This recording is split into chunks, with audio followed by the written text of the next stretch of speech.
687. fundur bæjarstjórnar Reykjanesbæjar haldinn í Stapa Hljómahöll 17. desember 2024 klukkan 17:00 er settur.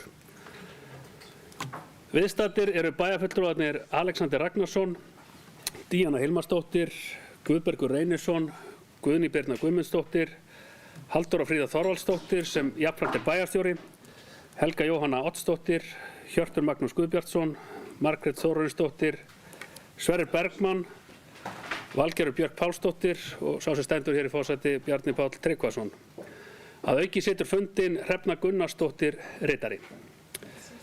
Á dagskrá fundarins eru 8 mál og þau eru fundargerðir bæjarráðs 5. og 12. desember 2024, fundargerð umhverfis- og skipulagsráðs 7. desember 2024, fundargerð íþrótta- og tómstundaráðs frá 10. desember síðastliðnum, fundargerð velferðarráðs frá 12. desember, 5. mál er fundargerð atvinnu- og hafnaráðs frá 12. desember, 7. mál er fundargerð menntaráðs 13. desember 2024,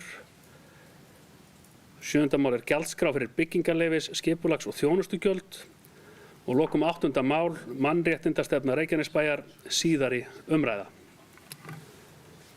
Og við göngum til dagskrár og tökum fyrir 1. mál sem eru fundargerðir bæjarráðs frá 5. og 12. desember síðastliðnum. Orðið er laust.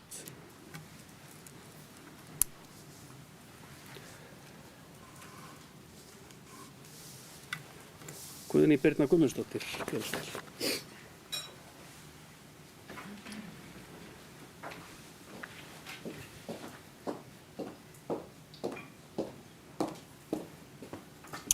Virðulegi forseti og kæru bæjarfulltrúar, mig langar að impra bara nokkrum helstu atriðum úr fundargerð bæjarráðs. En við erum með nokkur þarna rúllandi mál sem að ganga sinn vanagang. Þarna á fundinum frá 5. desember, fundarliður 3, valkostagreining vegna sameiningar sveitarfélaga. Þarna var lagt fram minnisblað frá sveitarfélagunum, Reykjanesbæ, Suðurnesjabæ og sveitarfélagsins Voga og kynnt niðurstaða könnunarviðræðna sameiningu.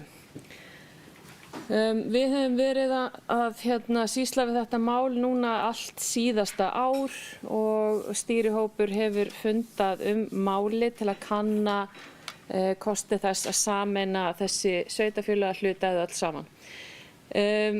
Ég verð að segja það að það vakti gleði mína að sjá þetta minnisblað sem kom frá stýrihópnum að leggja áherslu á mikilvægi þess að við fengjum að sjá hvað var í boði fyrir okkur fyrir að gera þetta. Ekki það að ég sé að gera lítið úr sameiningu sveitarfélaga, bara alls ekki. En það er ákveðin hagsmunamál sem eru mikilvæg fyrir okkur og sér í lagi þegar kemur að stækkun sveitarfélaga svo ört. En við erum 23.000 herra forseti ef ég man rétt hér tæplega í Reykjanesbæ, 1.500 í Vogum og yfir 4.000 manns í Suðurnesjabæ. Þannig að þetta er talsverð sameining ef að verður og mikilvægt að halda rétt á spöðunum. Þannig að ég fagna því að við ætlum að bíða og tala við nýja ráðherra. Vonum að það verði bara fljótt. Svo eru þarna hefðbundin atriði en kannski í lokin þarna fundarlið 7 akademíureitur stýrihópur að þá erum við búin að setja saman stýrihóp sem heldur á þessu umfangsmikla verkefni sem er að fara af stað hjá okkur en við skrifum undir samning við ríkið afnot af landinu þannig að við förum ótrauð inn í nýtt ár að skipuleggja hvað við getum gert á svæðinu og hvernig við munum haga því þannig að þetta verkefni fer hratt og vel af stað og því ber að fagna hafa klárað lóðamálin. Nú, að öðru leyti vil ég kannski koma inn á frá fundargerðinni frá 12. desember, herra forseti, fundarlið 5 bílastæði heilbrigðisstofnunar Suðurnesja við Skólaveg. Þarna fengum við fyrirspurn að sérmerkt yrði stæði við Skólaveg sem 45 mínútna stæði og við þekkjum það mörg að það er oft erfitt að finna bílastæði við heilbrigðisstofnun okkar þannig að bæjarráð setti sig ekki á móti því að samþykkja að þessi stæði sem eru 8 yrðu merkt sérstaklega svo lengi sem það væri Reykjanesbæjar kostnaðarlausu. En við vöktum þá athygli á því að heildræn stefna bílastæði innan Reykjanesbæjar í mótum og margt spennandi að gerast þar, líkt og annars staðar í okkar frábæra bæ. Takk. Kærar þakkir fyrir. Orðið laust fundargerð bæjarráðs. Hjörtur, bæjarfulltrúi, gjörðu svo vel.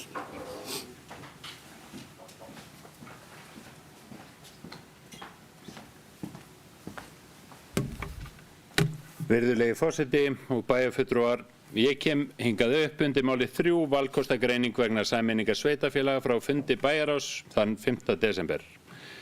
Við tókum hér í bæjarstjórn í haust fyrri umræðum valkostið þess að sameina sveitarfélagin á Suðurnesjum og ég kom þá upp og talaði að mér þætti óþægilegt að fátt væri í hendi þegar kemur að hagsmunum Reykjanesbæjar við sameininguna. Kom ég þá sérstaklega inn á landsvæði í eigu ríkisins sem hægt verið að afhenda okkur auk fleiri atriða sem finnst eðlilegt að við fengjum afhent eða skjalfest allavega með viljayfirlýsingu áður en við ferum í formlegar viðræður. Ég vil því fagna því að starfshópurinn að segja nákvæmlega það og að leggja til að beðið verði með frekari viðræður sameiningu þar til ríkið komið að lágmarki með viljayfirlýsingu hvernig verði komist til móts við sveitarfélögin. Við höfum áður brennt okkur með því að framkvæma fyrst og hugsa svo og þegar svona gríðarlegir hagsmunir í húfi fyrir okkar íbúa eins og að stækka sveitarfélagið 1500 eða 4040 eða jafnvel 5540 íbúa á einum degi án þess að vera með loforð frá ríkinu samgöngustyrk milli sveitarfélagana, loforð framlag frá jöfnunarsjóði eða samkomulag að fá til sveitarfélagana land í eigu ríkisins sem í okkar sveitarfélagi. Þetta stórt mál fyrir okkur og við skulum vanda okkur áfram og ég sérstaklega ánægður og fagna þessari niðurstöðu á þessum tíma og vona að við höldum áfram að sjá jafn góða vinnu áfram.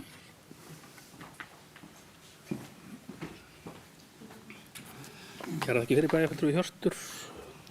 Orðið laust, fundargerðir bæjarráðs 5. og 12. desember.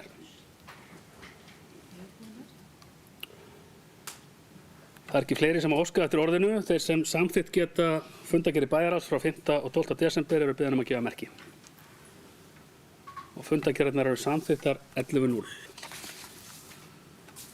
Áður en við tökum fyrir næsta mál sem fundargerð umhverfis- og skipulagsráðs, þá langar mig að bera upp í fundin að fá að taka til afgreiðslu eitt mál til viðbótar á dagskrá fundarins.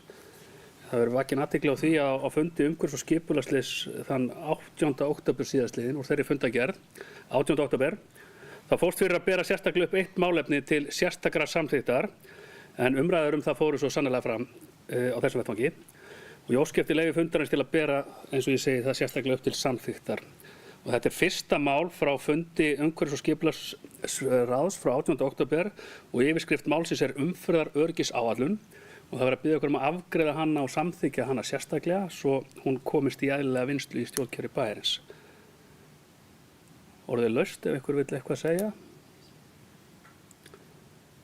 Og þá berum við upp til samþykktar fyrsta mál á fundi umhverfis- og skipulagsráðs frá 18. október síðastliðinn upp til samþykktar, þessum samþykkt geta. Og umferðaröryggisáætlun samþykkt 11:0. Og þá göngum við í málefni fundargerða umhverfis- og skipulagsráðs frá 7. desember síðastliðnum. Og í þeirri fundargerð eru 6 mál sem þarf að taka til sérstakrar umræðu og samþykktar áður en fundargerðin í heild verður tekin til umræðu. Það fyrsta 8. mál fundargerðarinnar, Baugholts-Róló, niðurstaða grenndarkynningar, orðið laust.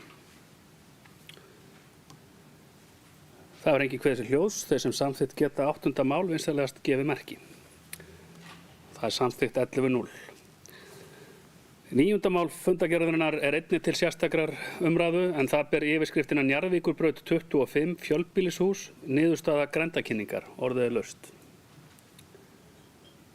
Það engin kveðið sér hljóðs, þau sem samþykkt geta 9. mál vinsamlegast gefið merki.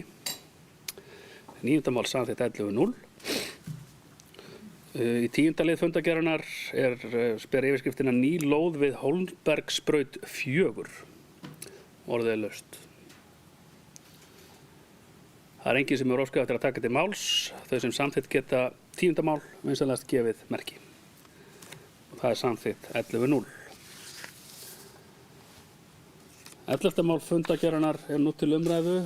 Sameining lóða, Bogatröð 10, 12, 14 og 16. Orðið laust. Það var engin óskað eftir að taka til máls. Þau sem samþykkt geta vinsælt beðin gefa merki. Og 11. mál samþykkt 11-0.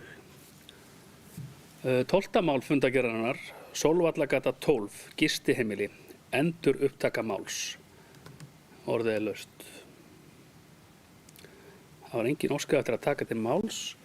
Þau sem samþykkt geta 12. mál vinsælast gefa merki. 12. mál samþykkt 11-0. Við þurfum einnig að taka til sérstakrar afgreiðslu 13. mál fundargerðarinnar, reglur gistiheimili á íbúðasvæðum í Reykjanesbæ. Og orðið laust. Það var engin óskað eftir að taka til máls. Það rétt að vekja athygli á því að við göngum til atkvæðagreiðslu að með samþykkt þessa dagskrárliðar þá litið svo að núgildandi reglur gistiheimili á íbúðasvæðum í Reykjanesbæ falli niður. Og þeir sem samþykkt geta 13. mál vinsælast beðin að gefa merki. Það samþykkt 11-0. Og þá gef ég orðið laust fundargerðina í heild sinni. Margrét Þórarinsdóttir, bæjarfulltrúi, gjörðu svo vel.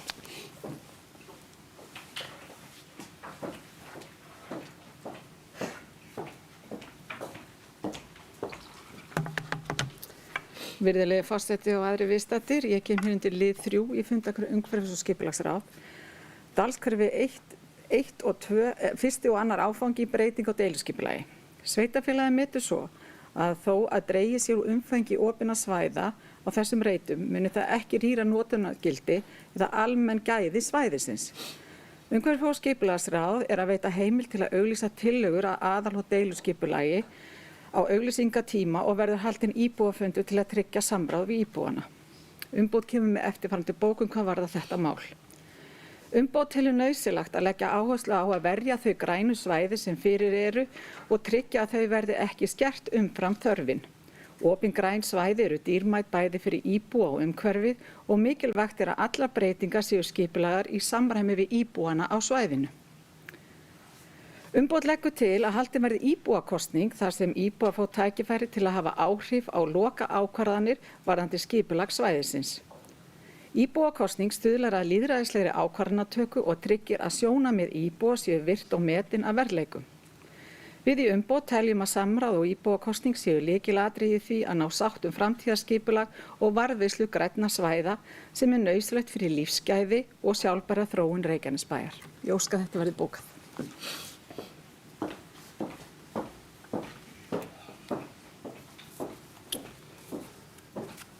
Orðið laust fundargerð umhverfis- og skipulagsráðs. Bergur, gjörðu svo vel.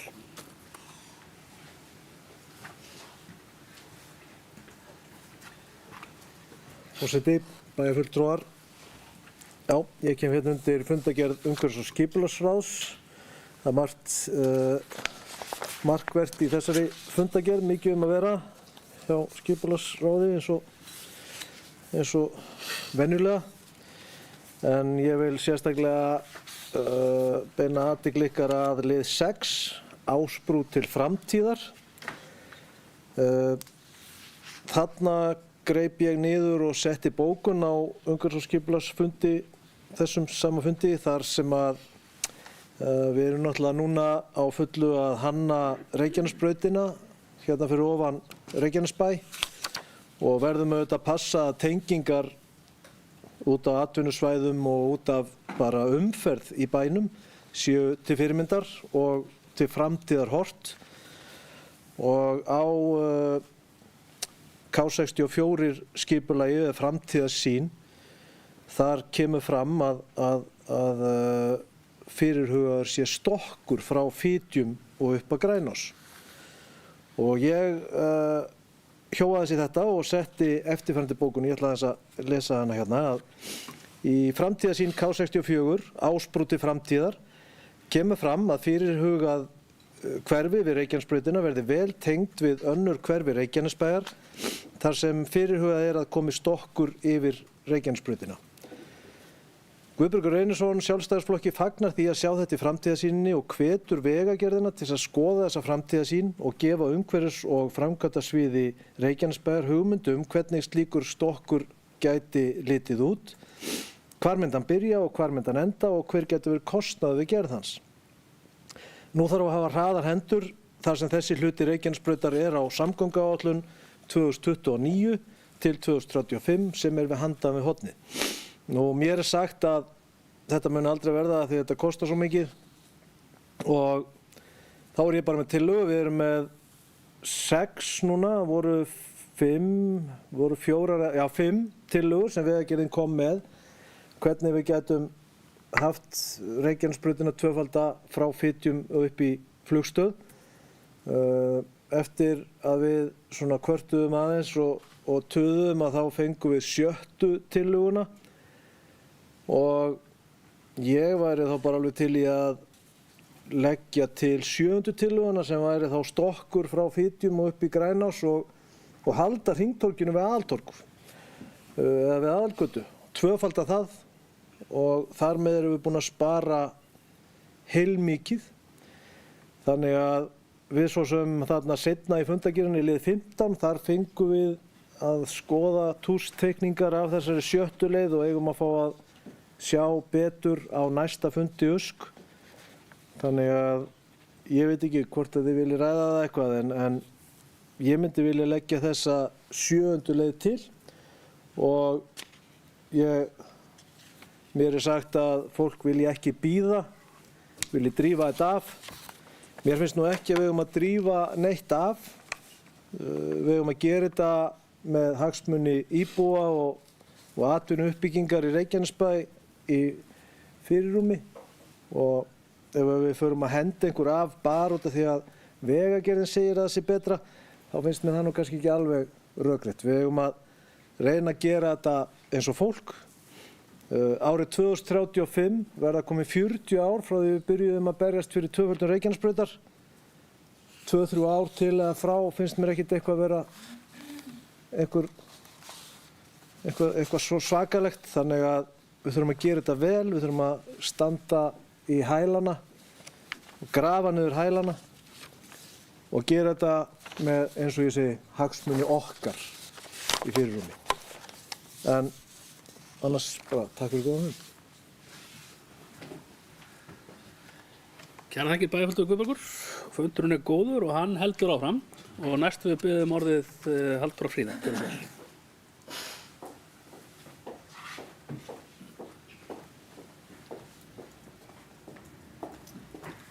Virðulegi forseti, ég myndi seint kalla samtal einmitt tuð. Það er gott sem að Guðbergur Reynisson kemur hérna inn á bæjarfulltrúi. Það hefur verið virt samtal þessar breytingar sem á að ráðast í hér á Reykjanesbrautinu og þær tengingar sem okkur finnst mikilvægt að inn til okkar verða. Við höfum held ég öll lagt mikla áherslu á það að vel takist til og að við viljum ekki að hér verði umferð bara beint fram hjá okkur. Það var svona aðalatriðið og við höfum öll átt samtöl við aðila sem að eru hér í verslun og þjónustu. Við höfum líka lagt áherslu á það að hér var nú reist glæsileg ný bygging fyrir Brunavarnir Suðurnesja uppi við mikilvæga tengingu og við höfum lagt á það áherslu að sú tenging verði áfram til staðar þannig að við séum bara hreinlega ekki að loka á umferð viðbragðsaðila þegar að neyð skapast og við erum búin að vera með fulltrúa þannig í stýrihópi eða vinnuhópi sem hefur verið í viðræðum á milli allra aðila og svo bættum við, settum inn fleiri aðila þangað inn núna þegar að þessi tillaga var lögð fram sem að réttilega er nefnd tillaga 6 sem að er unnin upp úr þeim hugmyndum sem komið hafa hér og hafa verið til umræðu á kynningum vegagerðarinnar með bæjarstjórn og eftir því sem ég best veit og ég heyrði í okkar fulltrúum sem voru á fundi með vegagerðinni bara síðast í dag og þar eru sviðstjóri umhverfis- og framkvæmdasviðs, þar er hafnastjóri og formaður umhverfis- og skipulagsráðs og sá fundur gekk vel. Þar var farið yfir þennan valkost 6, farið yfir þau atriði sem að við höfum bent á okkur finnast að þurfa að skoða betur, eins og til dæmis mislæg gatnamót hér við Grænásinn sem að voru örlítið færð til hliðar og við vildum skoða hvort að það væri ekki hægt að hafa þau nær þeim stað þar sem núverandi hringtorg er.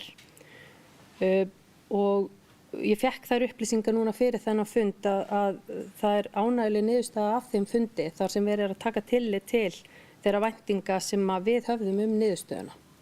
Þannig að allir þeirra aðilar sem að koma að borðinu og hafa eiga að gæta okkar hagsmuna, sitja þarna og hafa fengið þau svör frá Vegagerðinni. Og líka það að leið 6, okkar leið, fari í mat á umhverfisáhrifum. Þannig að við erum svo sannarlega að fá áheyrn. Það er ekki það að það sé einhver þarna að, ég ætla að nota orði frekjast með sína kosti framfyrir hagsmuni sveitarfélagsins. Varðandi það að setja hluta af þessari leið í stokk, þá er það alveg rétt. Það kom fram í þeirri skýrslu sem lögð var fram þegar kynningin var rammaskipulagið á Ásbrú og það eru líka okkar hugmyndir. Það voru við sem í raun og veru settu það fram en ekki hugmyndir Vegagerðarinnar. Og það er alveg ljóst að því að það var líka rætt á þessum fundi að ef við viljum þennan kafla í stokk að þá er það á okkar kostnað. Það er okkar ósk að gera það. Það er ekki það sem að brautin kallar á. Þannig að við þurfum að skoða það og meta hvort okkur finnst það fýsilegu kostur. En það sem við höfum hins vegar lagt áherslu á er að það séu almennilega tengingar fyrir gangandi vegfarendur og þess vegna stendur til að bæta við undirgöngum miðað við núverandi plan. Þannig að þetta allt saman fer í mat þegar að þessu samtölum er lokið. En mig langar bara að treysta þeim sérfræðingum sem við höfum fengið í vinnu fyrir okkur sem eru bæði okkar starfsfólk og kjörnir fulltrúar sem hafa komið þarna að borðinu. Við erum aldeilis líka að hafa áhrif af því að fyrst eins og ég minntist á hérna í upphafi þá stóð ekki til að hafa tengingar niður í bæinn en þær eru komnar inn. Og það eru komin þarna 4 mislæg gatnamót. Þannig að það er eitthvað sem ég held að við verðum líka bara að vera mjög ánægð með. Þannig að það hefur aldeilis verið hlustað á okkur. Og við erum með umferðaröryggissérfræðinga, við erum að fá ráðgjafa til þess að rýna svo þessa tillögur fyrir okkur til þess að vera vissum að við séum gulltryggð. Þannig að ég allavega fullyrða það bara fyrir mitt leyti að mér finnst við hafa verið með belti og axlabönd í þessum viðræðum, hlustað á hagaðila og líka reynt að tryggja okkar eigin hag í þessu öllu saman. Takk fyrir. Og orðið er áfram laust fundargerð umhverfis- og skipulagsráð frá 7. desember. Guðný Birna Guðmundsdóttir, gjörðu svo vel.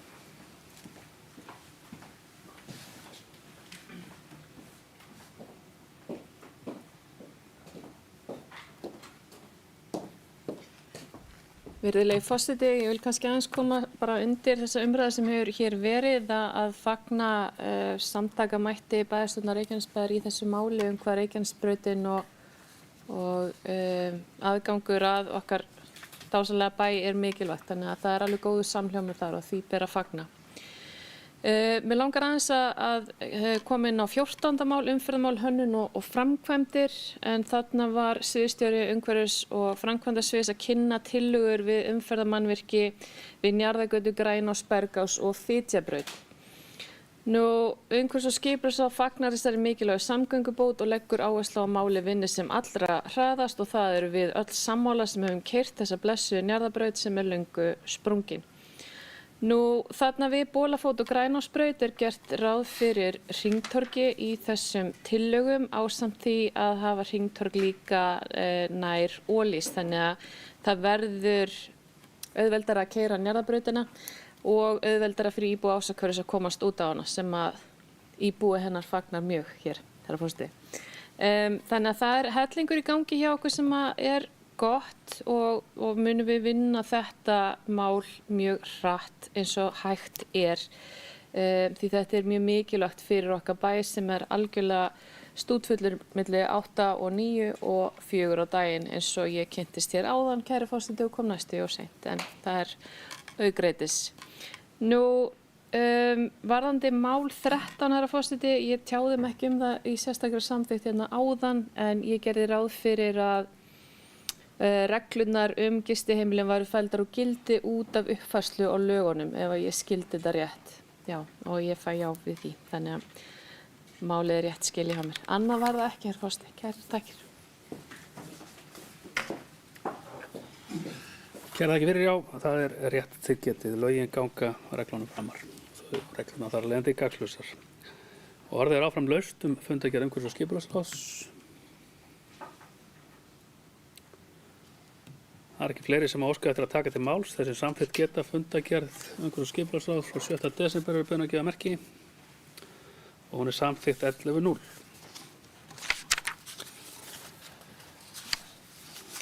Og við erum þá komin á 4. mál dagskrá fundarins og það fundargerð íþrótta- og tómstundaráðs frá 10. desember.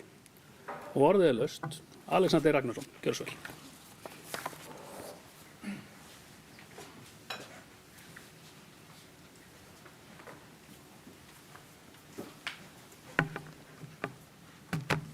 Forseti, bæjarfulltrúar, góði gestir. Ég kem hér undir fundargerð íþrótta- og tómstundaráðs og undir lið 3 í þeirri fundargerð sem var kynning á starfsemi IRB. En við fögnum góðri kynningu á starfsemi IRB. Það líklegt að við gerum okkur ekki öll grein fyrir því hversu víðamikil starfsemi IRB orðin. Nú fer bandalagið með aðild allra félaga innan þess bæði við ISÍ og ÖMFÍ sem kallar á að fulltrúar frá IRB þurfa að sækja bæði fundi og þing á þeirra vegum. IRB sér einnig úthlutanir á lottótekjum og ýmsum styrkjum sem félög innan bandalagsins fá úthlutað. Að auki hefur bandalagið umsjón með og veitir stuðning við ýmislegt sem til fellur í starfsemi félagana. Skyldur IRB hafa aukist til muna og þær kröfur sem gerðar eru til íþróttafélaga eru alltaf að aukast. Hvort sem að ræða aðbúnað, iðkenda eða rekstur og fjárhag. IRB stærsta íþróttabandalagið á Íslandi sem ekki hefur launaðan starfsmann á sínum vegum og öll þessi vinna unnin af sjálfboðaliðum sem ekki mun ganga til lengdar í ljósi umfangsins. Eini kostur IRB í dag til að ráða launaðan starfsmann felur í sér að skerða verður styrki til aðildarfélaga. Slíkt myndi bitna á iðkendum og því mikilvægt að komið verði til móts við bandalagið með fjárframlagi og því gert kleift að ráða starfsmann. Þannig verður það tryggt að bandalagið muni hafa áfram slagkraft til að styðja við það góða og öfluga íþróttastarf sem við höfum hér í Reykjanesbæ okkur öllum til heilla. Undir þetta rita bæjarfulltrúar Sjálfstæðisflokksins, Guðbergur Reynisson, Helga Jóhanna Oddsdóttir og Alexander Ragnarsson og óska ég eftir að þetta verði bókað.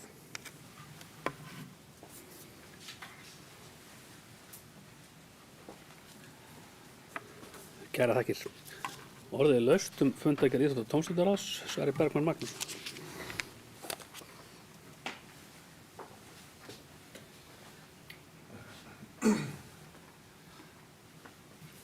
Forseti, ég kem hér upp undir öðru máli, framtíðaruppbygging íþróttamannvirkja og svæða vestan Nettóhallar. En ég mætti þarna á fundinn ásamt formanni stýrihópsins uppbyggingu íþróttamannvirkja og við fórum stuttlega yfir stöðu verkefnisins. Samkomulag milli ríkisins og Reykjanesbæjar var undirritað í lok nóvember vegna uppbyggingar á Akademíureitnum. En það samkomulag mun leiða af sér tekjur fyrir sveitarfélagið sem hefur verið eyrnamerkt í framtíðaruppbyggingu íþróttamannvirkja við Afreksbraut. Svo síðasta vinnustofa stýrihópsins sem var haldin 10. desember síðastliðinn, þar var farið yfir þær tillögur sem hefðu borist frá borist hönnuði frá framkvæmdastjórum félagana, Njarðvíkur og Keflavíkur og ljóst að enn þarf að slípa hönnunina til að einhverju leyti svo að bæði félögin gangi sátt frá borði og því var hönnuði falið að kalla framkvæmdastjórana á fund til sín þar sem farið verður yfir frekari tillögur og fundin sátt með framhaldið. Þetta ferli mun eiga sér stað eitthvað inn í janúar. Einnig fyrirhugaður fundur með ungmennaráðið þann 14. janúar næstkomandi og eftir það getur svo hönnuði farið að fullvinna hönnunina og áætlað að sú hönnun verði klár í byrjun mars. Ég þakka gott hljóð. Kæra þakki bæjarfulltrúi Sverrir. Ég vil minna á að ávarpa í upphafi fyrstu ræðu einnig bæjarfulltrúa og gesti. Það góð regla sem við það hér. Valgerður Björk, bæjarfulltrúi, gjörðu svo vel.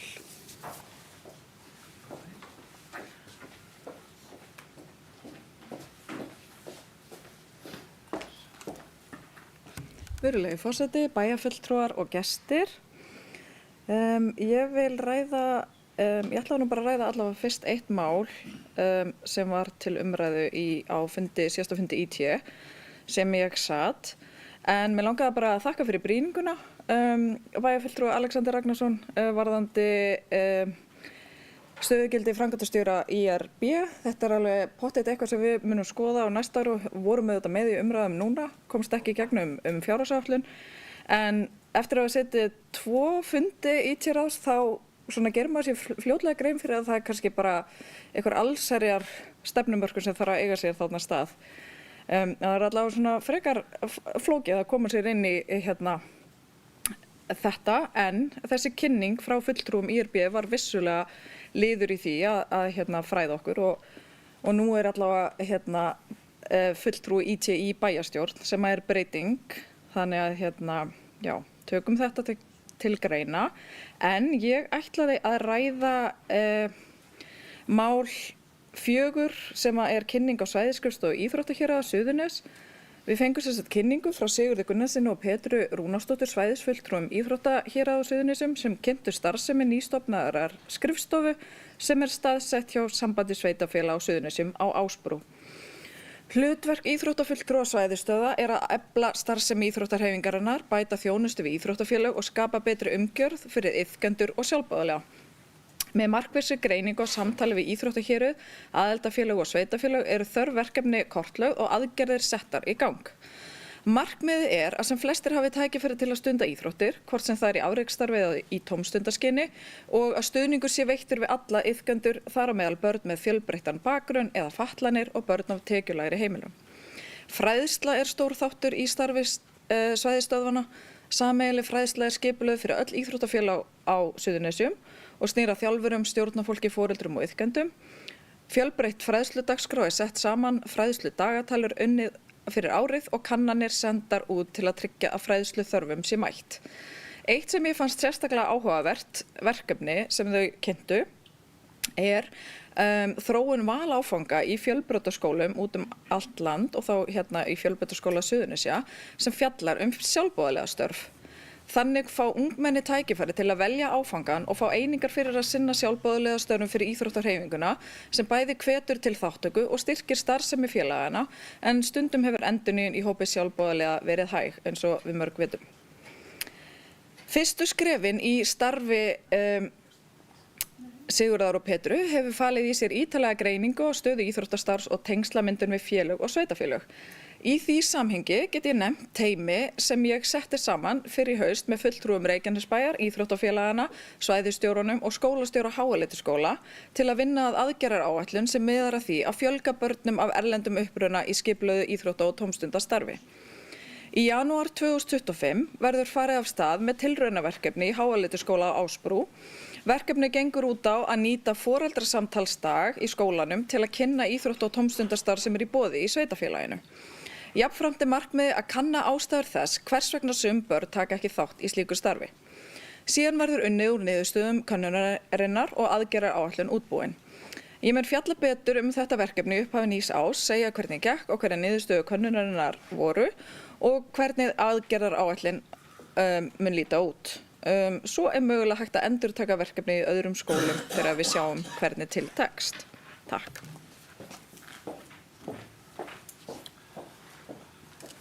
Kæra þakki Valgerður.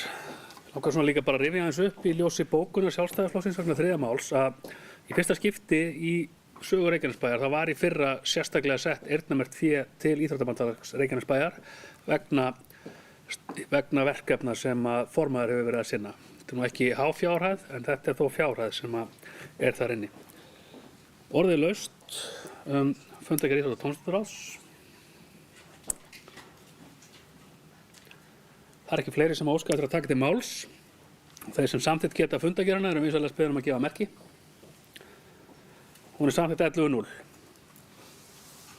4. mál 5. málorðið núna, vegna þess að við tókum inn annað mál þarna, fundargerð velferðarráðs frá 12. desember 2024 og orðið laust. Margrét Þórarinsdóttir, gjörðu svo vel.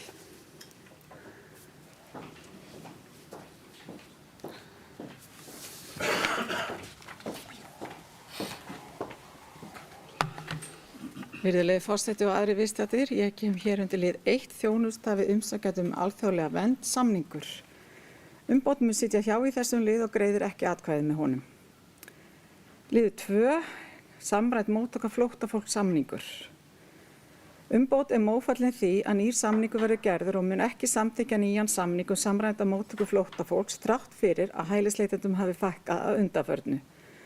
Það löngu komið tími til að önnur sveitarfélög axli ábyrgð og taki við móttöku þeirra sem leita alþjóðlega verndar eins og ég hef talað fyrir undanfarin ár.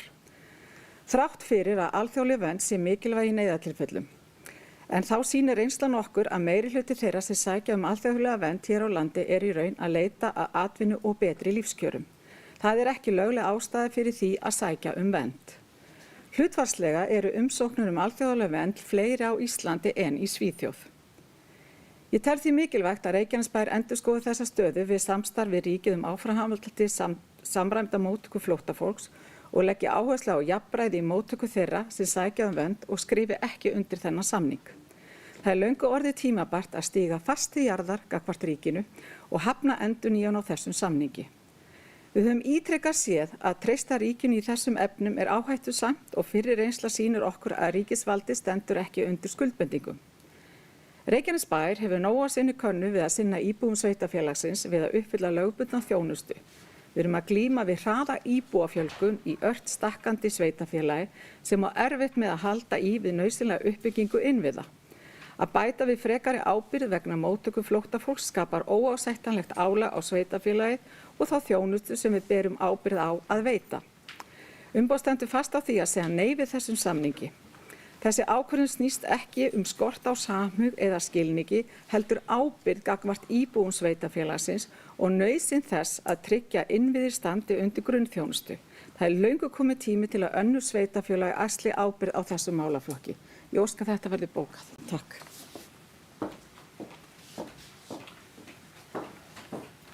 Takk fyrir bæði Margrét, Helga, Jóhanna, gjörðu svo vel.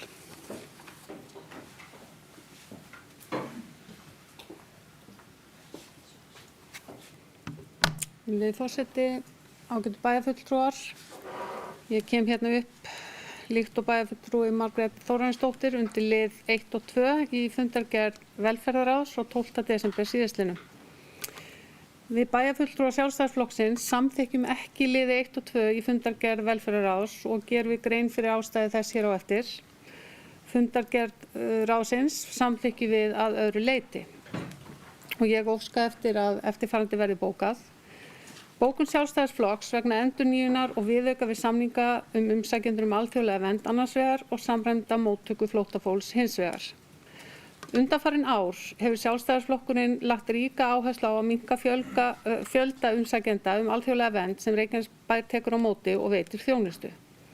Á árinu 2024 með dyggum stuðningi dómsmálaráðherra Sjálfstæðisflokksins tókst loks að koma böndum á og dreifa móttöku umsækjenda betur og á fleiri sveitarfélög. Til að mynda var húsnæði Jóðhússins í Vesturbæ Reykjavíkur tekið í notkun og hýsir alltaf 400 manns sem léttir vonandi nokkuð á stöðunni í Reykjanesbæ.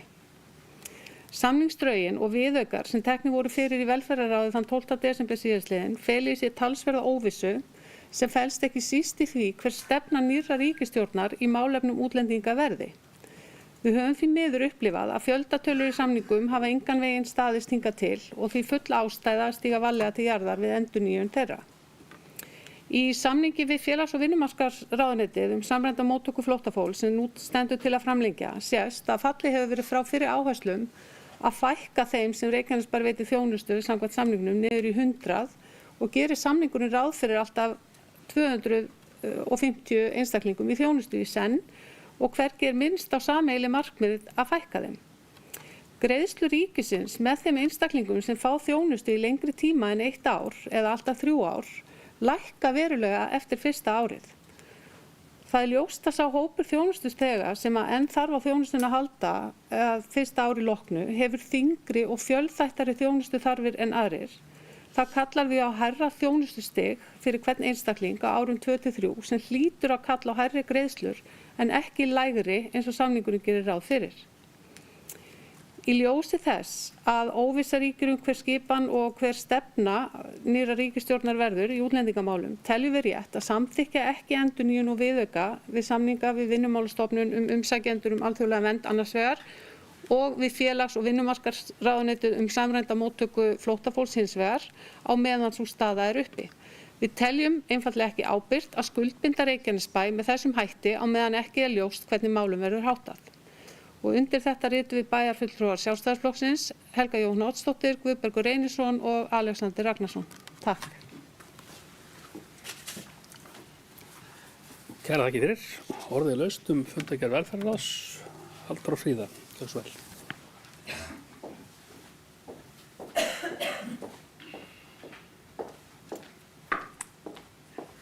Virðulegi forseti. Já, það er alltaf sama umræða þegar við tökum þessa samninga hérna til afgreiðslu og þetta svona pínlítið eins og ef maður hefði skrifað ræðu og hefði prentað út þá getur maður alltaf bara komið upp með sömu ræðuna. Kannski við erum öll bara sammála því að vera ósammála. En aðalatriðið er að við séum með réttar upplýsingar og við séum að segja það sem skiptir máli. Hér er talað að vegna óvissu þá eigum við ekki að gera samninga. Við vitum ekki hvenær ríkisstjórn verður mynduð, vonandi bara sem fyrst. Við vitum ekki hver verður í hvaða ráðuneyti, við vitum ekki hvaða áherslur verða þar, alveg rétt. Það sem við vitum er að ef við gerum ekki samninga þá fáum við ekki greitt. Ef við gerum ekki samninga þá þurfum við að sinna þjónustunni, fáum ekki framlag. Inn í þessum samningum sem að starfsfólk okkar og allavega þau sem svo sem hér stendur bara sátt við, kemur fram það er 3 mánaða uppsagnarfrestur. Ef allt fer í bál og brand þá getum við sagt þessu samningum upp.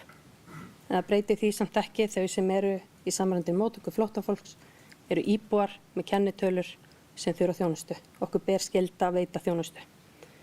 Þarna allavega tryggjum við að við fáum mótframlag frá ríkinu til þess að gera það. Ok, þetta er kannski bara einn hluti af þessu öllu saman. Hér var talað að hingað kemur fólk á fölskum forsendum og þar var akkurat verið að tala á þeim tímapunkti samninginu samræmda móttöku flóttafólks. Ég ætla aftur að benda á að því ég hef stundum farið yfir bara við séum með hugtökin á hreinu, vitum hvað er á bakvið samningana og þau hugtök sem eru notuð í kringu samningana, að þegar þú ert komin í samræmda móttöku flóttafólks þá ertu búin að fá meðferð á þínu máli, það er búið að taka allt fyrir, þú ert rétt á því að vera, þá ert ekki að koma hér á fölskum forsendum. Það eru bara lögmenn og þetta er búið að fara gegnum kerfi og þá er fólk metið í hættu í sínu heimalandi með einhverju móti og þess vegna fær það vernd. Og í dag eins og bæjarfulltrúi Helga Jóhanna kom inn á að þá er bara búið að skýra líka regluverkið þannig að það eru mun færri sem óska eftir vernd hér en áður. Þannig að við erum líka að tryggja það að við bara hjálpum þeim sem þurfa mestu hjálpina. Þannig að nei, við lítum ekki þannig á að þau sem eru komin með kennitölu séu á fölskum forsendum. Það er búið að fara í gegnum alla síu ríkisins og búið að meta fólk í þannig aðstæðum að það er rétt á að fá hér vernd. Önnur sveitarfélög, við þurfum að fá þau á borðinu var sagt, já við höfum gagnrýnt það lengi en þau eru nú sannarlega komin á borðinu og það sést bara á þeim fjöldatölum sem við erum með hérna hjá okkur í dag. Nú hef ég bara ekki einu sinni tölu, áður var þetta, við gátum talið þetta voru Reykjavík, Hafnarfjörður, Reykjanesbær. Þetta voru Reykjavík, Hafnarfjörður, Reykjanesbær, Akureyri. Þú veist, það bættist við 1 og 1, núna eru þau bara svo mörg að ég get ekki einu sinni talið upp. Þannig að við erum komið, það eru sem betur fer, komin hérna mörg sveitarfélög á borðinu sem þýðir að það léttir á þeim sem hafa tekið mesta hitann og þungan í málaflokknum. Sem líka bara fínt af því að þetta snýst ekki bara sveitarfélögin þó við finnum svo sannarlega fyrir, heldur snýst það líka fólki sem að koma og þarf að fá þjónustuna. Að við séum líka að dreifa þeim þannig að það við tryggjum bestu inngildinguna í þau samfélög sem fólk þarf að flytja í. Hér var talað 250, það rétta að við erum að fækka, við erum að gera samningu upp á 200 í samræmdri móttöku, ekki 250, bara hafa það á hreinu. Við erum með 70 manna samning í verndarsamningnum okkar sem fólk sem klárlega ekki búið að fá niðurstöðu í sín mál og ég get bara sagt að við erum ekki að fullnýta hvoran þennan samning. Við erum ekki með fulla samninga sem líka bara, það þýðir að það eru bara fleiri að taka þátt. Við vorum líka með, við ræddum þá, vorum öll sammála því þegar við vorum að tala umsækjendur sem voru hér á vegum Vinnumálastofnunar og bjartsýnasta spáin þeirra sýndi að þau ættu að vera á milli 700-800 núna áramótin, staðan að það eru 300. Og það bara, við finnum það líka í samfélaginu okkar. Það ekki lengur svona mikil umræða að við finnum fyrir því að við séum einhvern veginn, okkur fannst við vera ein, en við erum það svo sannarlega ekki lengur. Þannig að ég segi bara, ég fagna því að við séum að gera þessa samninga ef við sjáum að þau sem taka hér við stjórnartaumunum fara að gera einhvern óskunda, að þá erum við með uppsagnarákvæði í þessu samningum, við erum að framlengja öðrum þeirra ár, hinn gildir í 3 ár en það er 3 mánaða uppsagnarfrestur á báðum. Og mér langar bara að þakka þeim sem að vinna hjá okkur, sem að þjónusta fólki þessari viðkvæmu stöðu. Það á velferðarsviði, það á menntasviði og bara ég er bara ánægð með þessa samninga.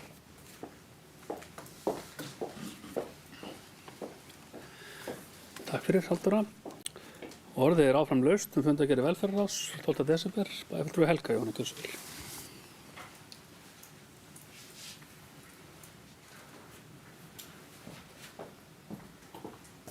Virðulegi forseti, kæru bæjarfulltrúar, ég sé mig núna til að koma einn upp í kjölfar annars ágætrar yfirferðar bæjarfulltrúa Halldóru Fríðu og sem stóð hér og svaraði báðum bókunum minnihlutans svona þess og krust, þannig að maður þurfti svona að hafa sig allan við átt að sá því hverju væri verið að svara, hvort maður ætti að taka til sín eitthvað sem maður hafði ekki sagt eða hvað, en eðlilega kannski. Við bæjarfulltrúar Sjálfstæðisflokksins erum að tala óvissuna sem uppi og að fenginni reynslu að við teljum ekki ábyrgt að framlengja samninga í heilt ár á meðan þessi óvissa og vissulega vonumst við til þess að hún líði undir lok bara á allar næstu dögum. Það annað og alvarlegra mál sem að ég vil nefna hérna að í þeim gögnum sem að ég hef aðgang að undir fundi bæjarstjórnar í dag og undir fundargerð velferðarráðs svo sannarlega talan 250 í samningi. Talan 200 sem bæjarfulltrúi Halldóra Fríða kemur hvergi fram. Þannig að ég hlýt að telja það alvarlegt mál ef að hér eru önnur gögn á sveimi og hef satt best að segja oft haft áhyggjur af því þegar maður fær svör sem eru í engu samræmi við það sem að gögnin segja manni, en ég ætla ekki að fara upp þá sálma hér. Takk. Takk fyrir. Halldóra Fríða, gjörðu svo vel.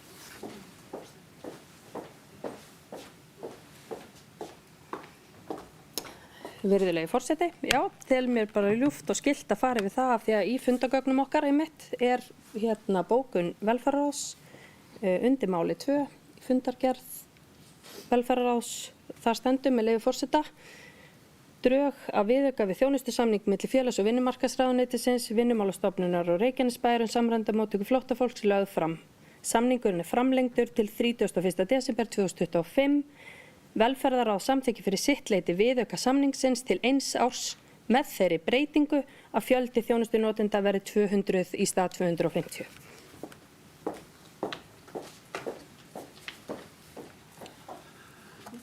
Halldóra. Orðið laust fundargerð velferðarráðs frá 12. desember 2024. Já, það var ekki annars hversu ljós.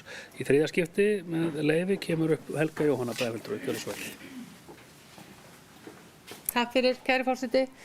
Ég tel mér það ljúft og skylt að biðjast afsökunar á ásökun minni í garð Halldóru Fríðu sem að réttilega leiðrétti mig hérna áfram áðan. Mér hafði fyrirsést þessar upplýsingar. Takk fyrir. Þá sverðin slíðruð, kæra þakkir fyrir það. Orðið áfram laust fundargerð. Bæjarfulltrúi Margrét Þórarinsdóttir, gjörðu svo vel.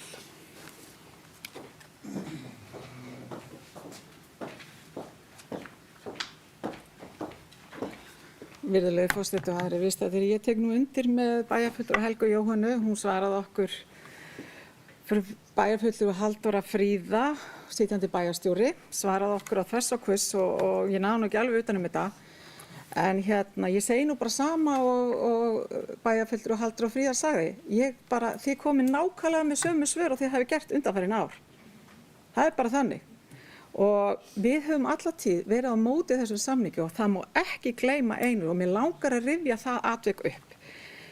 Síðasti samningur, hann var samþykktur við að vera samþykktur með þeim fyrirvara útbúin yrði viljayfirlýsing sem fæli sér aðgerða áætlun fyrir svæði með tilliti til móttöku flóttafólks og fækkun þeirra á svæðinu. Eru þið búin að gleyma þeim barningi sem við stóðum í? Það var fundur eftir fund með ráðherrum. Það gekk hvorki né rak. Núna stöndum við frammi fyrir gríðarlegri óvissu. Við vitum ekkert hvað framundan. Hvernig áherslu nýra ríkisstjórnar verða. Og mér finnst það bara alvarlegt. Af hverju getum við ekki bara sett niður fæturnar og sagt við ætlum ekki að skrifa undir nýjan samning. Ég búin að tala þetta svo oft og þið veitið það alveg. Í öll þessi ár frá því ég kom hér fyrst og sat inn í bæjarstjórn, þá hef ég verið mótfallin þessu. Á fölskum forsetum, ég tek ekki undir það með þér vegna þess að hér fólk í leið að betri lífsgæðum. Það ekkert falska forsendur. En það ekki nóg kannski til að fá heimild til að verða flóttamaður. Þetta fer gegnum kerfið okkar og sem betur fer þá hefur Sjálfstæðisflokkurinn og dómsmálaráðherra fyrirverandi Guðrún gert frábæra samninga og hert að þessu eftirliti á Keflavíkurflugvelli sem að skila sér. En í ljósi þess aðstæðurnar sem eru núna, óvissa sem og við höfum verið frumkvöðlar í að taka á móti flóttafólki. Við höfum staðið upp úr hvað varðar öll þessi sveitarfélög. Það bara tími til komin. Þó þessi orðin fleiri heldur en þið voru, þá bara tími til komin að önnur sveitarfélög taki við. Við höfum alveg nóg með okkur, þetta ört stakkandi sveitarfélag. Við erum að glíma við gríðarlega erfiða stakkun á sveitarfélaginu, innviðirnir halda ekki, það nóg framundan. Ég bara velti fyrir mér, af hverju getum við ekki bara sett fæturnar niður við ríki og sagt nei? Það mín skoðun. Óvissan það mikil, en það verður áhugavert að sjá hvernig þetta mál þróast. Takk fyrir. Kæra þakkir fyrir bæjarfulltrúa Margrét Valgerður Björk, gjörðu svo vel.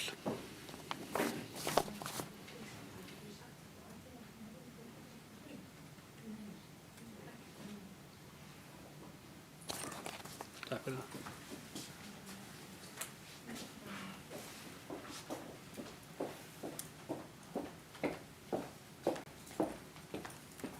Virðulegi forseti, ég ætla að ræða annað mál en mér skilst að umræður þetta mál séu búnar en ég ætla að ræða mál hérna númer 3 sem samráðshópur málefni fatlaðs fólks en tekið var fyrir minnisblað verkefnastjóri málefnum fatlaðra á fundi velferðarráðs en minnisblaðið fjallar tillögu að nýju skipulagi með því að koma á formlegum samráðshópi málefni fatlaðs fólks í Reykjanesbæ.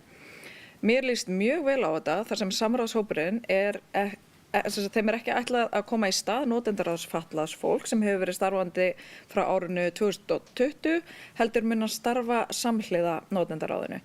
Þarna verið að efla notendaráðið eins og lagt var upp með í málefnasamningi meirihlutans með því að tengja það betur við kjörna fulltrúa þar sem ákvarðanirnar eru teknar.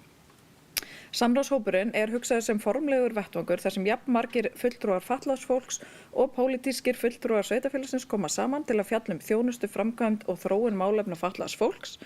Hagsmunasamtök eins og Öryrkjabandalag Íslands og Landssamtökin Þroskahjálp telja að notendaráði geti tilnefnt sína fulltrúa í samráðshópinn þannig að tengingin við notendaráði verður áfram sterk. Það mjög mikilvægt að hafa samráð við fatlað fólk þar sem sveitarfélög veita grunnþjónustu sem hefur bein áhrif á daglegt líf þeirra. Þjónustuþættir eins og félagsþjónusta, skólamál, samgöngur og aðgengi eru dæmi málaflokka sem krefjast innsýnar fatlaðs fólks til að tryggja að þjónustan mæti raunverulegum þörfum þeirra. Fatlað fólk býr yfir persónulegri reynslu og þekkingu á hindrunum og lausnum í nærumhverfi sínu sem getur leitt til markvissari ákvarðana og betri nýtingu fjármuna.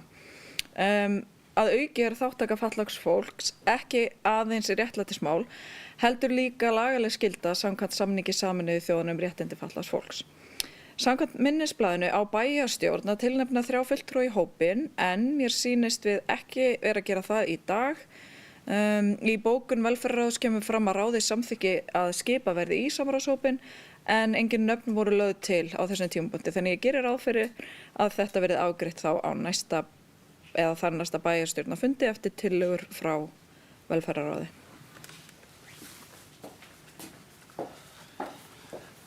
Takk fyrir. Og orðið laust fundargerð velferðarráðs frá 12. desember síðastliðnum. Bæjarfulltrúi Díana Hilmarsdóttir, gjörðu svo vel.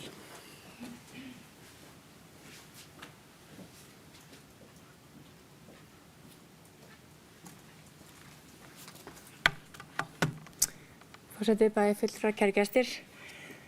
Mér langar aðeins að blanda mér inn í umræðuna og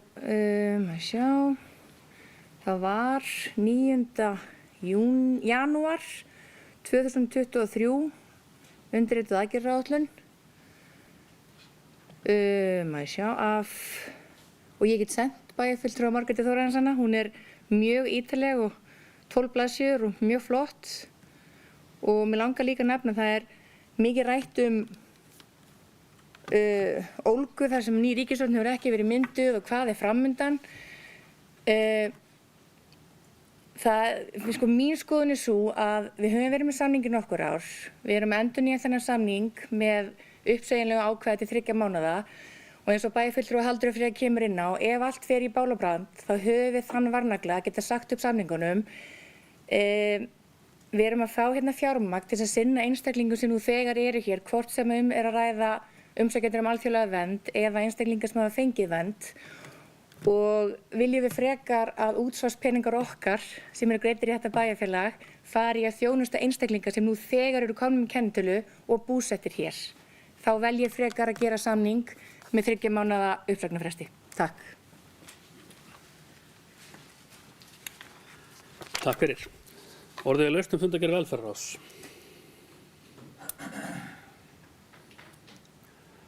Það ekki fleiri sem hafa hvað sér hljóðs og þannig við ætlum að ganga til atkvæðagreiðslu og til að halda því til haga að þá situr umboð hjá við dagskrárlið nr. 1 úr fundargerðinni. Umboð á móti í öðrum dagskrárlið og ef ég skildi rétt umræðinu sem var hérna þá Sjálfstæðisflokkurinn á móti báðum liðum, fyrsta og öðrum.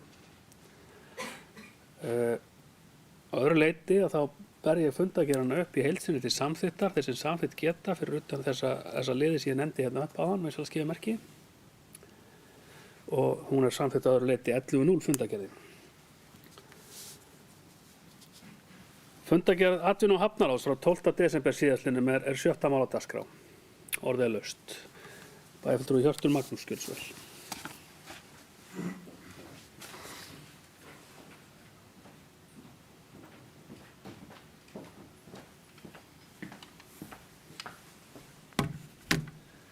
Virðulegi forseti og bæjarfulltrúar og góðir gestir. Ég byrjaði að þakka forseta fyrir að ávarpa með réttu nafni allan fundinn. Sérstakur heiður.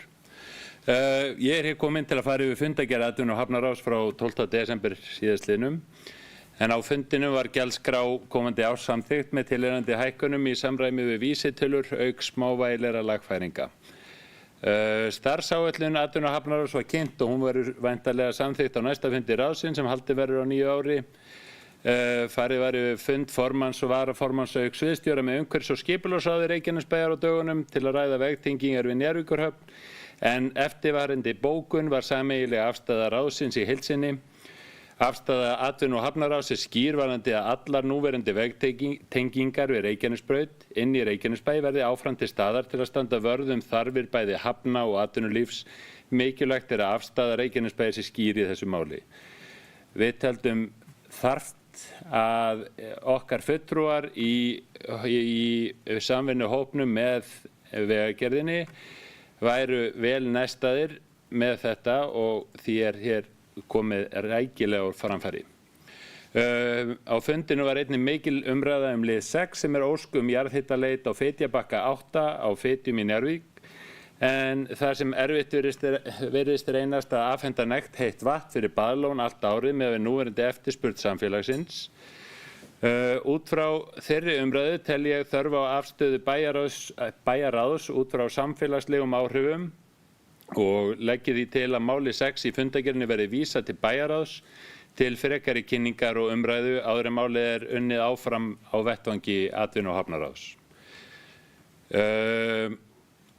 En einnig var rætt kynningafund HP64 verkefnisins sem haldinn var 5. desember síðastliðinn í Suðurnesjabæ og niðurstaða umræðu var að hvetja hópinn til að halda annan kynningafund á nýju ári í Reykjanesbæ, en eins og ég hef sagt áður vart til verri fundartími en úlfatíminn á aðventunni, að minnstakosti hjá okkur foreldrum ungra barna. Ekki má gleyma óvæntri uppbyggingu á Suðurbakka Helguvíkurhafnar sem kom Ríkisútvarpinu í opna skjöld á dögunum, en verkefni hefur sinn gang og í hefðbundnu ferli.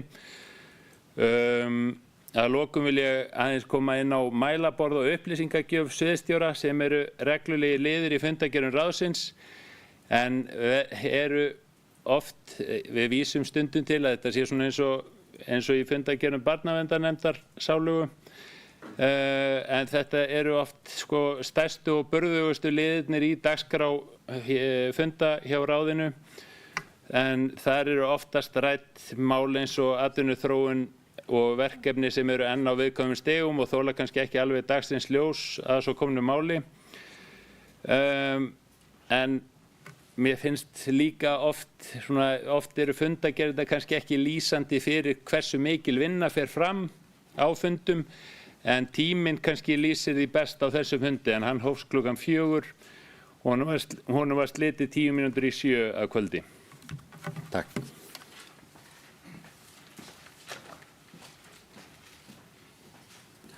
Kæra þakkir fyrir. Bæjarfulltrúi Alexander, gjörðu svo vel.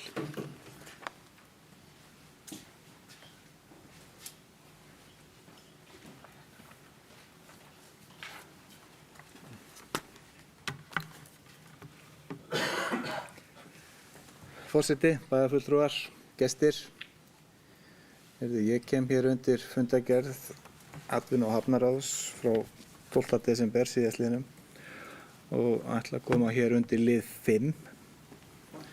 En undir þessum lið var lögð fram fundargerð af fundi Vegagerðarinnar og Reykjanesbæjar og taldi atvinnu- og hafnaráð rétt að ítreka afstöðu sína í þessu máli, en þar verið að fjalla tíðrættu leiðir í Reykjanesbrautinni og þar á meðal þessa leið 6. En með leyfi forseta ætla ég að fá að lesa hér aftur og endurtaka orð bæjarfulltrúa Hjartar og lesa hér bókun atvinnu- og hafnaráðs. En afstaða atvinnu- og hafnaráðs skýr varðandi það að allar núverandi vegtengingar við Reykjanesbrautina inn í Reykjanesbæ verði áfram til staðar til að standa vörð þarfir bæði hafna og atvinnulífs. Mikilvægt að afstaða Reykjanesbæjar sé skýr í þessu máli. En eins og ég kom inn, það var nefnt í þessari fundargerð var talað að valkostur 6 væri samkvæmt óskum Reykjanesbæjar.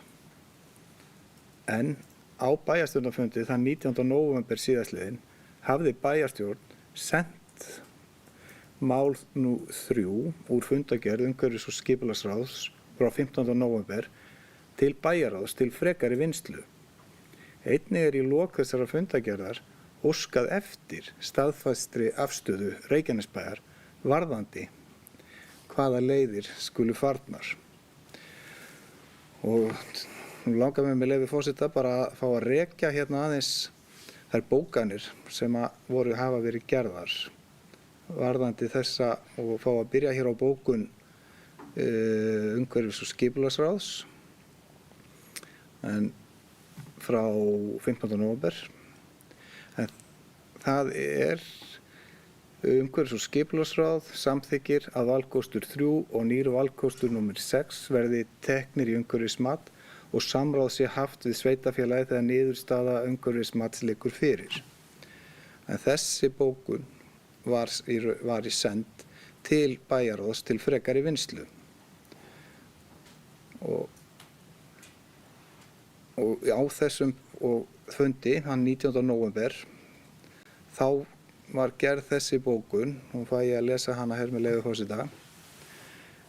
Í kynningu málið frá vegagerðinni voru settir fram 5 valkostir, allir með sína kosti og galla. Nú liggur fyrir erindi að setja 2 valkosti, kosti 3 og 6 í umhverfismat. Að mati bæjarstjórnar Reykjanesbæjar ótímabært að senda umrædda 2 kosti í umhverfismat, áður en valkostur 6 sé kynntur nánar. Einnig bókaði umhverfis- og skipulagsráð að mikilvægt sé að leita sér til ráðgjafar hjá óháðum aðila til að leggja frekara mat á valkostagreininguna með hagsmuni Reykjanesbæjar að leiðarljósi. Bæjarstjórn Reykjanesbæjar hefur áhyggjur af framtíðar útfærslu vegakerfis okkar og samþykkir að vísa málinu til frekari vinnslu í bæjarráði. Og í fundargerð bæjarráðs frá 21. nóvember bókað, og fæ ég að lesa hana hér líka með leyfi forseta. Bæjarráð samþykkir að ráða ráðgjafa fyrir hönd Reykjanesbæjar og felur Halldóru Fríðu Þorvaldsdóttur bæjarstjóra að vinna áfram í málinu. Einnig samþykkir bæjarráð að Reykjanesbær tilnefni 2 aukafulltrúa í stýrihóp málsins, annars vegar Halldór K. Hermannsson, sviðsstjóra atvinnu- og hafnasviðs og hins vegar Róbert J. Guðmundsson, formann umhverfis- og skipulagsráðs.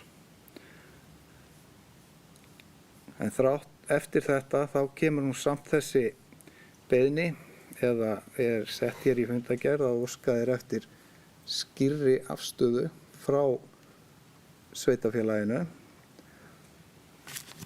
og ég er ekki tæknitröll.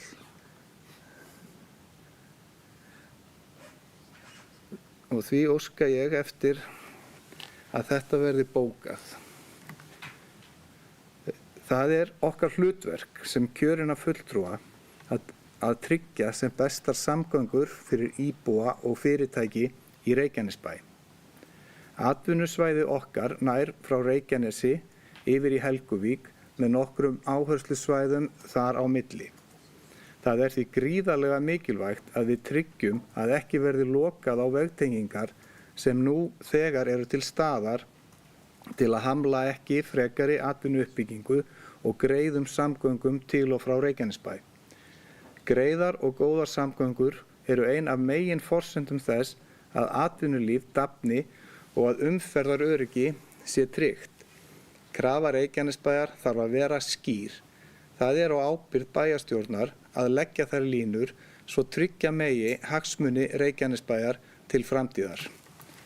Og undir þetta rita bæjarfulltrúar Sjálfstæðisflokks, Guðbergur Reynisson, Helga Jóhanna Oddsdóttir og Alexander Ragnarsson.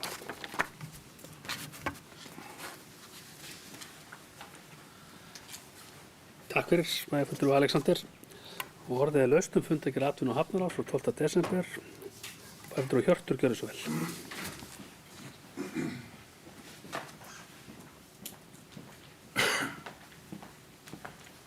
Virðulegur forseti, bæjarfulltrúar, góðir gestir, bara rétt að svara bæjarfulltrúi Alexander, en síðan okkar fundur var á 5. daginn í síðustu viku, þá hafa nýjir fulltrúar nú þegar setið annan fund með vegagerðinni þar sem þeirra rödd strax farin að heyrast og ég held ég get alveg leyft mér að segja hvernig við nestuðum fulltrúan okkar held ég að hafi haft bara helling að segja. Ég held að við eittum akkurat núna að treysta treysta þeim til að vinna þessa vinnu aðeins áfram og eftir því sem ég hef heyrt í dag þá bara ekkert nema jákvætt fund dagsins að segja, þannig að ég held að á komandi vikum eigum við eftir að fá meiri þróun í þetta mál og okkar rödd núna orðin þreföld í hópnum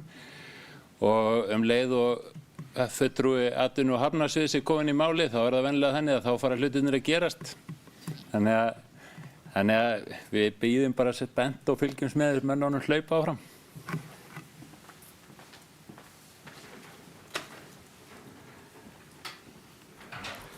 Takk fyrir. Orðið laust fundargerð atvinnu- og hafnaráðs. Bæjarfulltrúi Guðný Birna, gjörðu svo vel.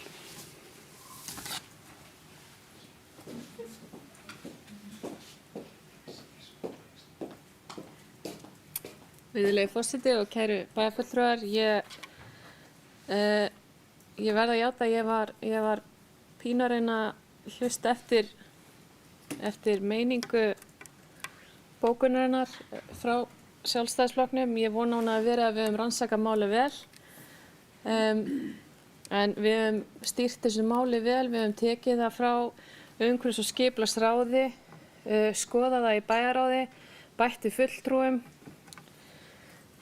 Og það er alveg ljóst að Reykjanesbær er full alvara og samtaka í því að leysa þetta mál vel, enda eru tillögurnar 6 eins og þær eru núna búin að vera skoðaðar vel og það er alveg búið að gaumgæfa þess að við séum ekki að missa einhverjum hagsmunamálum tengt þessu sveitarfélagi þótt að vissulega er mikilvægt að tvöfalda Reykjanesbrautina. Að þá verður ekki lokað af bænum okkar og þetta máli tekið mjög alvarlega. Þannig að ég fagna því að við fjölguðum augum og eyrum í þessum stýrihóp og mér heyrist það ganga vel. Mér heyrist Vegagerðin taka vel í okkar punkta og hvað við erum að hugsa og að þetta risastóra 24.000 manna sveitafélag fái réttmæta rödd þarna inni. Þannig að ég pínu týnd, herra forseti, það er ekkert að því ég er svona skær í dag, það er komið jól, en ég svona var meiningin að máli hafi ekki verið vandað, var ég að misskilja.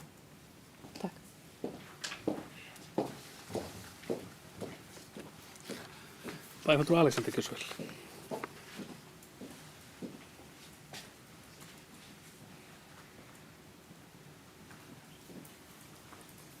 Forseti, bæjarfulltrúar, gestir. Já, það getur vel verið að ég hafi ekki verið nógu skýr, en ég skal reyna að útskýra þetta fyrir bæjarfulltrúa Guðnýju Birnu. Það sem að vakti athygli var það, og ég var að reyna að fara yfir hér áðan, var það að við vorum búin að vísa þessu máli, búin að skipa eða fjölga í nefndinni, en það var kannski eins og að það væri ekki allir með sömu skilaboð sem að voru á fundinu. Og það er bara hérna í fundargerðinni óskað eftir að staðfesta afstöðu Reykjanesbæjar. Ég hélt að það hefði verið tilgangurinn með þessu sem við vorum að gera og var í raun eingöngu að ítreka það að við þurfum að vera skýri í þessu máli. En mér heyrist nú að það sé að gerast og það eru mjög góðar og ánægjulega fréttir og vonandi bara með þetta leysast farsællega sveitarfélaginu okkar til hagsbóta.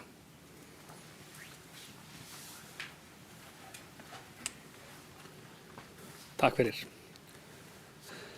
Orðið laust fundargerð atvinnu- og hafnaráðs frá 12. desember síðastliðnum. Það er enginn sem óskað eftir að taka frekar til máls hér og við göngum þá til atkvæðagreiðslu fundargerðina. En áður en við gerum það, að þá ætlum við að taka eina litla brellu hérna sem snýr á því að afgreiða tillögu frá bæjarfulltrúa Hirti að vísa 7. máli fundargerðarinnar til bæjarráðs til kynningar og umræðu. Þeir sem samþykkt geta að vísa 7. máli til bæjarráðs vinsamlega skrifa merki. Það er samþykkt 11:0 og nú tökum við fundargerðina í heild sinni til afgreiðslu. Þau sem samþykkt geta fundargerð atvinnu- og hafnaráðs frá 12. desember vinsamlega skrifa merki. Og fundargerðin er samþykkt. 8. mál er fundargerð menntaráðs frá 13. desember síðastliðnum, orðið laust. Bæjarfulltrúi Sverrir, gjörðu svo vel.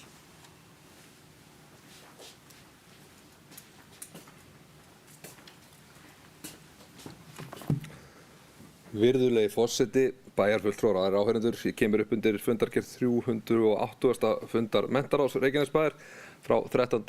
desember síðastliðnum og ætla að fara stuttlega yfir nokkuð mál. Fyrsta mál það var raddir ungmenna en á síðasta fundi ungmennaráðs með bæjarstjórn sem haldinn var þann 19. nóvember síðastliðnum voru nokkuð mál sem snéru að menntasviði og því fannst mér tilvalið að kalla þá fulltrúa ungmennaráðs á fund með menntaráði til að kynna sín mál.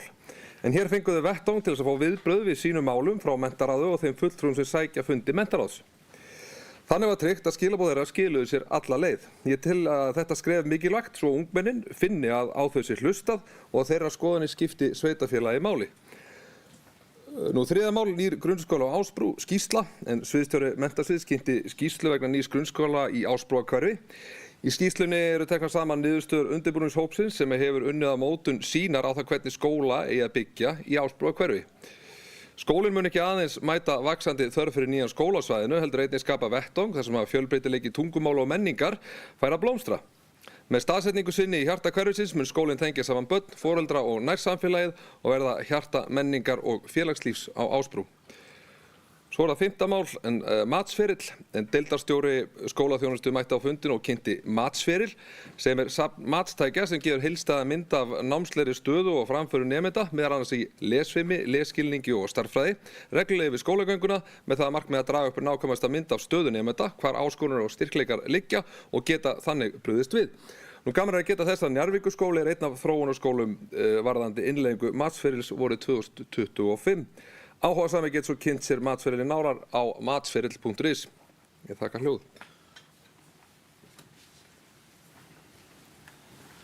Takk fyrir. Valgerður Björk, gjörðu svo vel.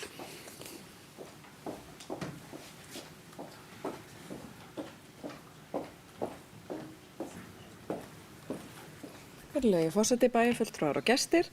Mér fannst einstaklega skemmtilegt að renna í gegnum fundagerð menntaráðs að þessu sinni og saknaði þess mjög mikið að vera ekki í þeirri nefnd. Vil byrja á því að hrósa formanninum fyrir að bjóða fulltrúum ungmennaráðs að koma og kynna sínu hugmyndir sem þau höfðu nú þegar kynnt fyrir okkur í bæjarstjórn, en eins og við þekkjum að þá er alveg stundum þannig að málin stoppa bara þar og fara kannski ekki lengra inn í stjórnkerfið. Þarna fannst mér þetta mjög vel gert að draga, að taka frumkvæði og draga þau að borðinu þannig að þetta fer í einhver ákveðna ferla. Svo fannst mér mjög gaman að lesa yfir lokaskýrslu undirbúningshóp nýjan grunnskóla á Ásbrú og rosalega margar flottar hugmyndir þar, en þar sem þetta fer núna náttúrulega til stjórnar Eignasjóðs að þá gerum við okkur grein fyrir því að þetta er einhver ákveðin draumsýn eða eitthvað til að byggja á, en hlökkum þá til að fylgjast með bara hvernig þetta þróast þar. Svo fannst mér líka skemmtilegt að renna þess yfir starfsáætlun í leikskólana og gaman að sjá þar starfsáætlun leikskólans Drekadals sem hann mun opna í nýju húsnæði seinna á árinu 2025. Ásamt auðvitað alltaf gaman að renna í gegnum starfsáætlun í leikskólana okkar. En það sem ég ætlaði nú helst að ræða er mál númer 4 sem er meðferð beiðna stoðþjónustu. Rosalega þjált. Starfsreglur, já. Ég hef sem sagt áður á bæjarstjórnarfundi vakið athygli á því að erfitt getur reynst fyrir foreldra barna með fjölbreyttar stuðningsþarfir að nálgast upplýsingar þá þjónustu sem þau eiga rétt á. Hér í máli númer 4 er verið að bregðast við þeirri ábendingu og fylgir með minnisblað yfirsálfræðings og deildarstjóra skólaþjónustu starfsreglur og verklag við beiðnir stoðþjónustu í grunnskólum og leikskólum Reykjanesbæjar, auk reglna innritun í sérskóla. Þarna er verið að fjalla mikilvægi snemmbar stuðnings og upplýsingagjafar til foreldra. Samkvæmt reglugerð nemendur með sérþarfir í grunnskólum skulu grunnskólar setja sér starfsreglur meðferð beiðna stoðþjónustu. Þær fjalla skráningu, varðveislu beiðna, verklag og málsraða og hingað til hafa skólarnir starfað eftir ákveðnu verklagi en þessar reglur hafa ekki verið aðgengilegar foreldrum á heimasíðum skólana. Nú hefur verið ákveðið að birta starfsreglurnar á heimasíðum allra grunnskóla Reykjanesbæjar og unnið er að því að ljúka þeirri vinnu núna. Þó að reglugerðin nái ekki formlega yfir leikskóla verður málið einnig tekið fyrir þar með sambærilegu verklagi og markmið er að tryggja að foreldrar hafi greiðan aðgang að upplýsingum þau úrræði sem eru í boði.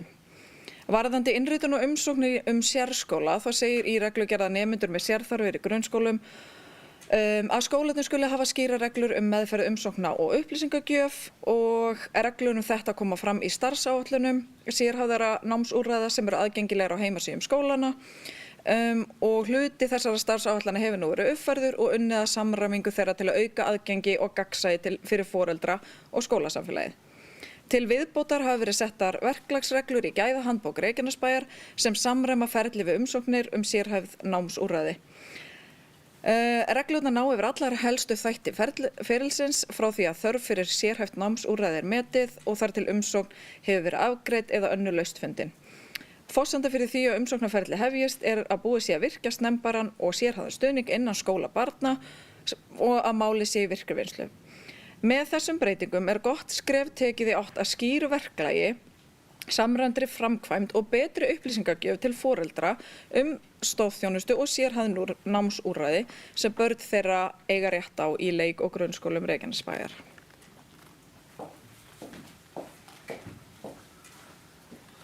Takk fyrir bæjarfulltrúi Valgerður. Orðið laust fundargerð menntaráðs frá 13. desember. Bæjarfulltrúi Guðný Birna gjörðu svo vel.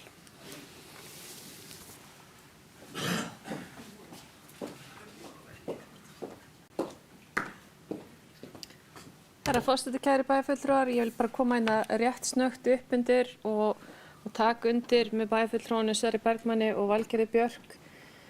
Varðandi fundarlið 1, ég er svo ánægð með það. Að vera með hennar stóra þétta hagsmunahóp sem búin að vera svo duglega að hitta okkur og tala við okkur og einblína okkur áfram í okkar verkefnum og hvað hægt að gera fyrir ungmenni í okkar bæ, að fá þau svona sem hagsmunahóp inn í þennan risastóra málaflokk sem snerti þau svo mikið, bara vel gert og meira svona. Með áherslum með leyfi forseta, með áherslum að forvarnastarf, lestur, andlega heilsu og jafnræði í félagslífi. Þetta stórkostlegt. Við þurfum að vera duglegri að tala við okkar bæjarbúa og hleypa þeim að borðinu í umræðu hvað við ætlum að gera fyrir þau, ekki bara taka ákvarðanir einhliða. Þetta mjög mikilvægt. Að lokum, herra forseti, langar mig bara að koma inn á mál nr. 3, nýr grunnskóla Ásbrú skýrsla og ég vil bara færa þakkir fyrir þessum hóp sem hefur unnið þessa skýrslu. Þetta mikil og löng vinna sem hefur farið í þetta. Það ekki bara steypt hér upp hús og flutt inn. Það virkilega metnaður lagður í einkenni skólans og þetta bara frábært verkefni. Ég hlakka til að opna næsta grunnskólan okkar í Ásbrú í Reykjanesbæjar. Frábært verkefni og takk fyrir ykkar vinnu.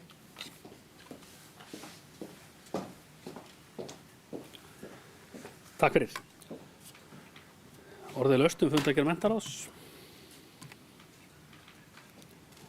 Það ekki fleiri sem hafa óskað eftir að taka til máls. Við göngum því til atkvæðagreiðslu fundargerðina, þau sem samþykkt geta og vinsamlega spyðum að gefa merki. Fundargerðin samþykkt 11:0. Nú tökum við fyrir 9. mál sem framlagning á gjaldskrá fyrir byggingarleyfis, skipulags og þjónustugjöldum. Orðið laust.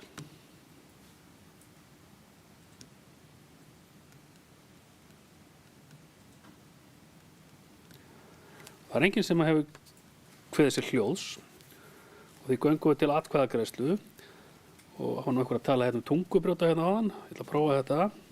Þau sem samþykkja gjaldskrá fyrir byggingarleyfisgjöldum, skipulagsgjöldum og þjónustugjöldum vinsamlega gefa merki. Og gjaldskráin samþykkt 11:0. 10. og síðasta mál á dagskrá fundarins mannréttindastefna Reykjanesbæjar. Síðari umræða. Það var engar efnislega breytingar orðið á stefnunni og inntaki hennar frá fyrri umræðu. Orðið laust.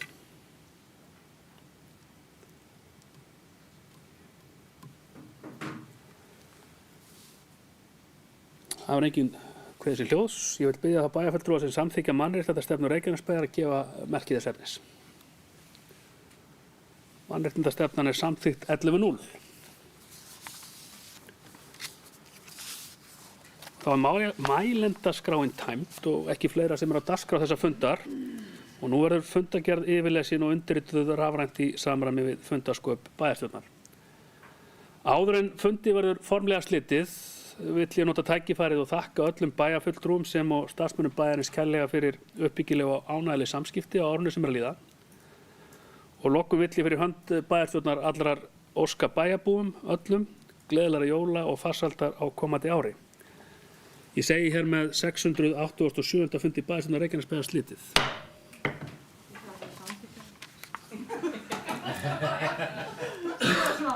Æ,